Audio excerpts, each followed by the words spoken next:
galera, estamos aí para mais uma aula de história a respeito das descolonizações do continente africano, né? Então vocês podem observar ali que eu coloquei aqui um mapinha para a gente perceber de onde é que eu estou falando. Eu estou falando de Moçambique, que está destacado ali em verde, né? E que tem esta bandeira ali também destacada, que fica no continente africano. Também foi uma colônia portuguesa, né? E os portugueses controlaram isso da mesma forma que controlaram Angola, tá? Uma curiosidade a respeito da bandeira moçambicana, né? A bandeira de Moçambique, segundo os registros atuais, é a única bandeira que mostra uma arma de fogo do mundo, certo? Então vocês podem observar aí a simbologia da bandeira de Moçambique, né? Você tem aí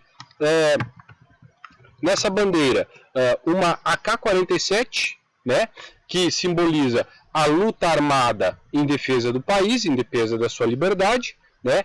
Um livro, o que pode parecer muito contraditório e interessante, né, é a presença de um livro nessa bandeira que simboliza a educação, né, por um país melhor, e também uma enxada. Essa enxada representa o trabalhador do campo, né? Então essa é a simbologia da bandeira de Moçambique aí. Quem já assistiu a aula de Angola, beleza. Quem não assistiu ainda, então acompanha aí para a gente trocar uma ideia a respeito da independência de Moçambique, pessoal. Novamente vamos falar da Revolução dos Cravos, né, que foi influente, aconteceu no dia 25 de abril, o grande marco da Revolução dos Cravos, 25 de abril de 1974, né, em que o regime salazarista cai em Portugal, né? Tá, mas o que foi o regime salazarista?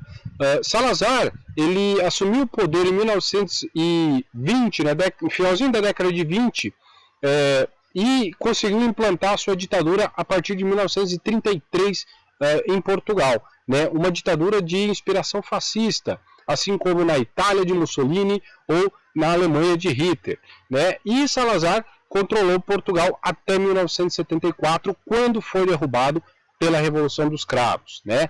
A grande flor símbolo desse movimento, que foi uma revolução pacífica para pacificar e eliminar o fascismo dentro de Portugal, ficou conhecida como Revolução dos Cravos e simbolizada pela linda flor que é o cravo, né, pessoal?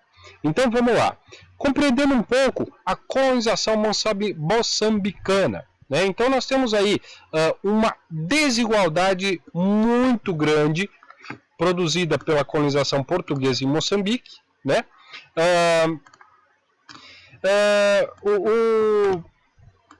Essa colonização, além de uma exploração dos recursos naturais, do solo, minério, né, da agricultura, e também a exploração de plantas nativas, né, do extrativismo, como a gente pode ver ali, um garotinho carregando um pesado saco de cacau, né? Então você tem essa exploração econômica de Moçambique pelos portugueses, né? Essa exploração, além dessa estrutura exploratória econômica, vamos dizer assim,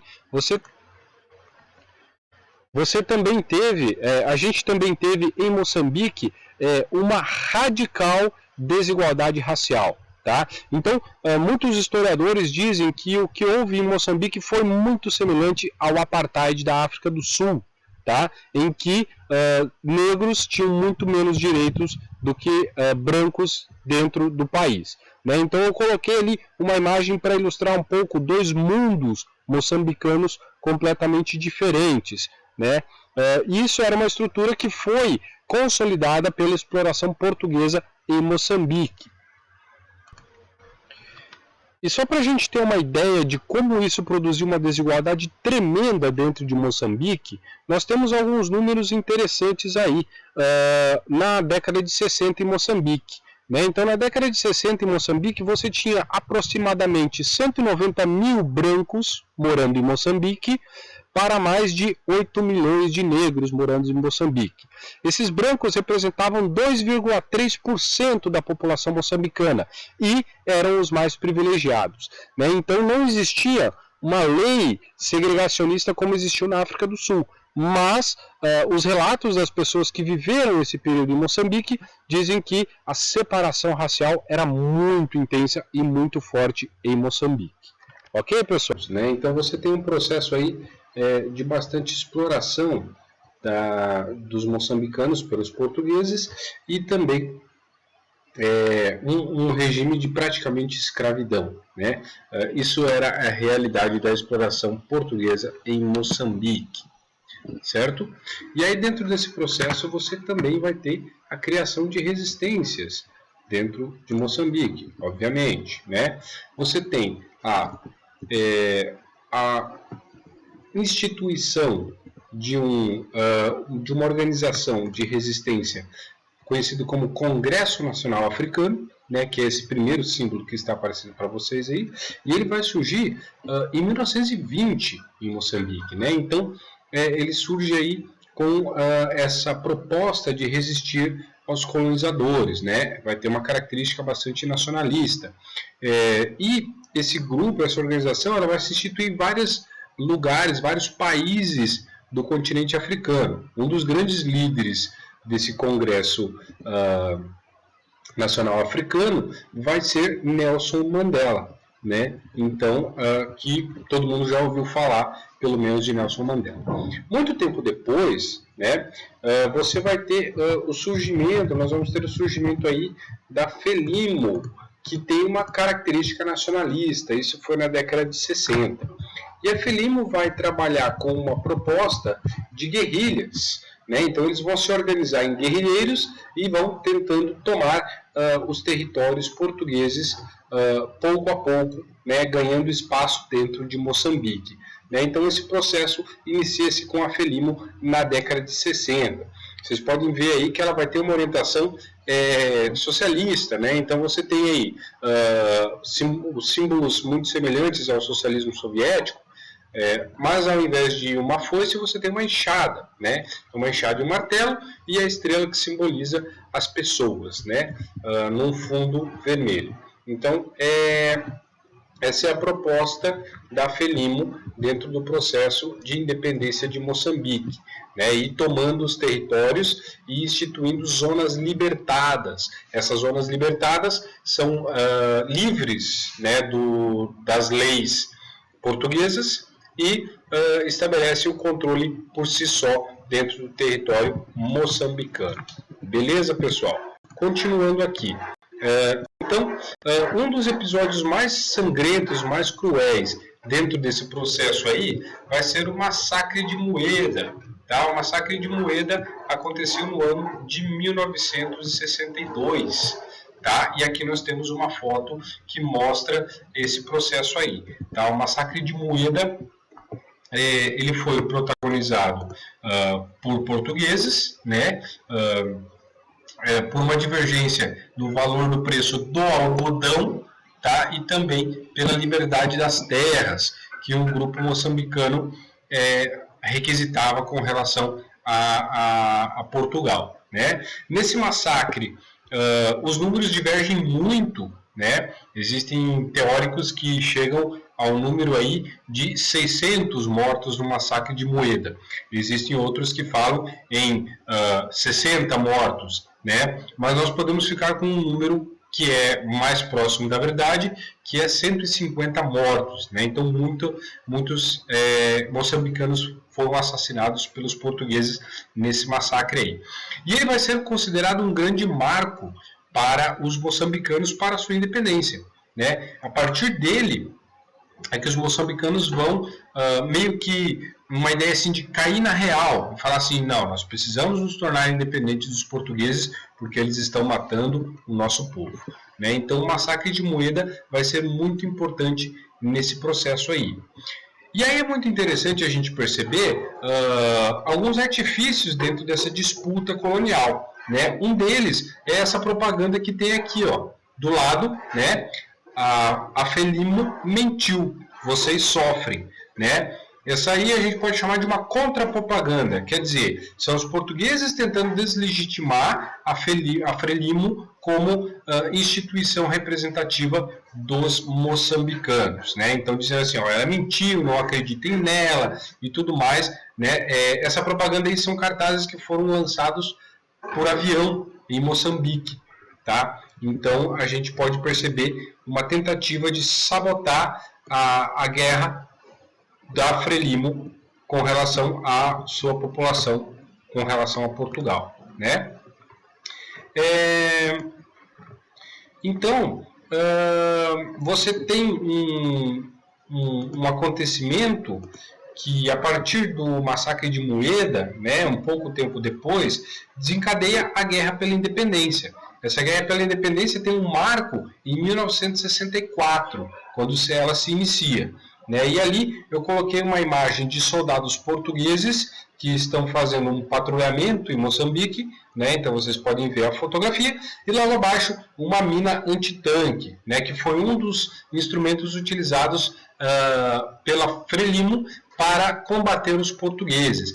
Essa guerra pela independência, ela vai ser bastante longa, ela vai durar 10 anos, tá? Então, e ela foi travada dentro de uma estrutura de uma guerra convencional, digamos assim, por parte de Portugal, mas a Frelimo e os moçambicanos lutavam com uma estrutura de guerrilha, sabotagens, assassinatos, enfim, uma guerra pequenininha, uma guerra menor, né? E as minas terrestres foram muito utilizadas nessa guerra contra os portugueses, né? Detalhe que nessa guerra de independência, os moçambicanos vão receber ajuda dos soviéticos e também dos chineses, né? Então, a Guerra Fria aí também influenciou na luta pela liberdade em Moçambique, ok? Seguindo aqui, pessoal, né, então você tem uma estrutura de disputa contra tentando derrubar os portugueses, né, e o seu controle, que essa guerra vai se encerrar em 1974, né, com a Revolução dos Cravos acontecendo lá em Portugal, se encerra o controle português dentro de Moçambique. E aí você tem o desencadear de uma guerra civil, assim como aconteceu em Angola. Também em Moçambique nós vamos ter uma guerra civil, uma disputa pelo poder dentro desse lugar, né? Então você tem a Frelimo, né, apoiada pela União Soviética, que eu já falei sobre ela, né, que agora tá um símbolo atual dela ali eu coloquei, certo? Que é esse aqui, que hoje é um partido em Moçambique, né? Que lutou contra os portugueses, e você tem o surgimento de um outro grupo, que é esse aqui embaixo, que é a Resistência Nacional Moçambicana, o ARENAMO, que vai ser apoiada pelos Estados Unidos na Guerra Civil, né? Então, novamente, vamos falar aí da Guerra Fria e da influência que as potências dessa Guerra Fria têm sobre esse processo de independência, tanto os Estados Unidos de um lado, quanto a União Soviética de outro, certo?